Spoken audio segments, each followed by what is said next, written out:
Okay, so this is our dark and light side of life, episode 4.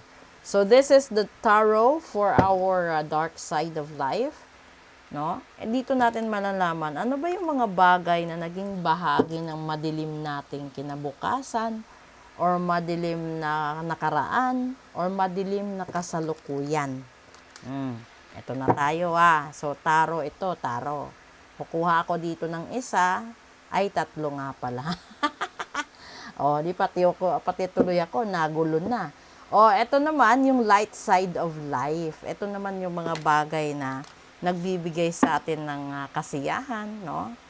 Kagalakan, no? Excitement. At ito yung mga nakaraan, kasalukuyan, at hinaharap na mga light side of life. So, yan. Ito na yon, okay? So, dito, kukuha ko ng tatlo. This is the dark side of life. Unahin muna natin yung dark side. Ay! Ace of Pentacles. Dito. And then, second card, the Chariot. Aba. And the third card, diba? Ten of Pentacles. Okay. Parang nalalaman ko na yata yung dark side natin dito. Ito kasi, no, kapag sinasabi kasi na Ace of Pentacles, ito yung mga bagay na related sa pera, sa abundance, and sa prosperity. No? So, kalimitan siguro sa buhay natin ngayon, lahat ng tao problemado sa pera. Matagal na panahon na sila namomroblema.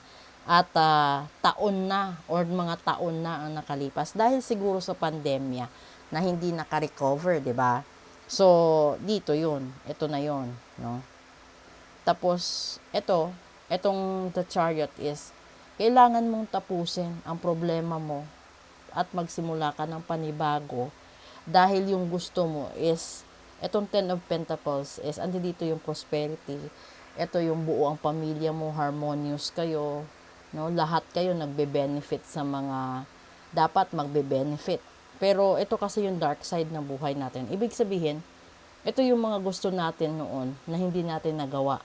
Ito yung mga problema natin na dapat nating solusyonan. At titignan natin dito paano natin masolusyonan. Kasi related sa pera at pagbabago. Related sa pera at kung ihahawig natin ito sa pag-ibig. Ito yung mga pag-ibig na matagal mo nang hinahangad, hinihiling sa Diyos.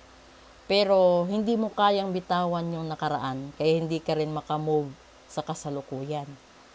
At dito, damay. Kasi buong pamilya mo apektado. So, tignan natin ngayon dito sa light side kung ano yung posibleng ibibigay niya. Dito, sa first card, Knight of Swords. Second card, Ace of Swords. And then the third card, the Moon. Okay, ito yun. Light side. Ito naman sa light side natin, yung Knight of Swords kasi is isa itong tao na gusto kang kausapin, no?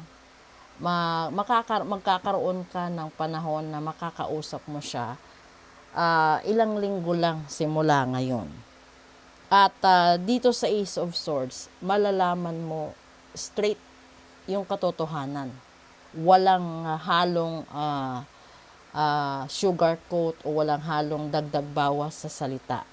At dito, lahat ng mga bagay na hinahanap mo, lahat ng mga bagay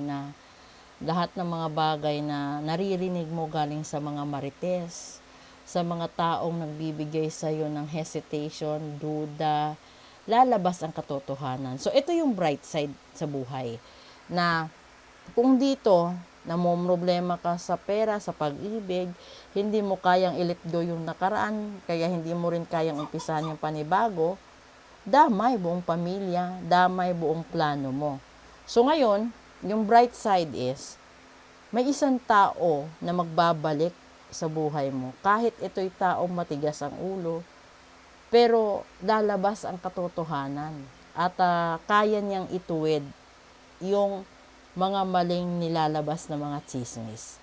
kaya niyang ipaliwanag. So, ibig sabihin, itong Knight of Swords na ito is nandito siya sa gitna nung dark side ng buhay mo na hindi mo ma-let go hanggat hindi mo nalalaman yung katotohanan. So, yung katotohanan dito sa light side is nasa gitna. So, yung katotohanan tungkol sa mga binibitawang salita, papatunayan at ipapaliwanag ng taong ito. So, sana kung sino man sa inyo yung merong ganitong sitwasyon, ay abangan nyo na lang. Kasi, pag swords, ilang linggo lang yan eh. Darating siya talaga. Mag-i-explain siya talaga. So, ilang linggo simula ngayon. So, I do hope na i-share nyo ito sa gusto. Kung kailan ito makadaan sa FYP nyo, ganun din yun. Yun yung message nyo. Nakikialam tuloy si universe sa akin. So, sa panahon na ganyan, kailangan yung isipin sa sarili na ito na yun. Ito na yung pagkakataon na may buhay man o wala, no? Okay na okay lang. So, harapin nyo lang ang katotohanan. Ito yung katotohanan sa gitna. Tanggapin nyo ng maluwag sa inyong puso nang makapag-umpisa kayo, no? At mabura itong dark side ng buhay nyo. Pero nasa sa inyo yan eh, kasi dalawa ang side ng buhay. This is the dark and the light side of life. So it's up to you kung saan ka pupunta, kung saan ka papanig. Kasi you will never be able to experience the lighter side unless you let go of the dark side. So, common sense na lang po sa lahat-lahat. At maraming salamat nga po pala sa lahat lang nag-likes ng videos ko. At sana i-like nyo pa lahat-lahat lagi. Dahil lahat ng proceeds ng readings ko, lahat ng proceeds ng rituals is napupunta po sa mga batang kalye, no, yung mga stray dogs, stray cats, and mga senior citizen. Depende kasi sa mga taong nagbibigay. So, yun din yung ginagawa ko at yun din yung sinishare ko. So, ngayon, ito yung new segment ko. This is just the episode 4. At, ano pa bang sasabihin ko? Wala na. Maraming salamat na po pala sa lahat na sumusuporta lagi sa live ko, sa lahat ng nag-a-attend ng live ko. Maraming salamat at sa mga nagpa-ritual, sa nagpa-book ng private reading na naging dahilan kung bakit hindi ko ma-upload agad-agad dahil sa dami po ng nakabook at sa dami po ng nagpa-schedule, hindi pa kasama yung mga tao na pumupunta talaga dito para magpa-private reading, magpa-ritual, magpagawa ng bracelet, etc. etc. Maraming salamat po sa inyong lahat. Abangan nyo yung yung September 16 na mga episodes. Okay? So again, this is Phoenix Heart. Napakasimple po. Kung gusto ho ninyong magpagawa ng pampaswerte, pampatanggal ng kamalasan sa trabaho, sa negosyo, pampatanggal ng negative vibrations sa bahay at sa kung saan pa man, i-message nyo lang po ako. At bibigyan ho natin yan ng customized ritual.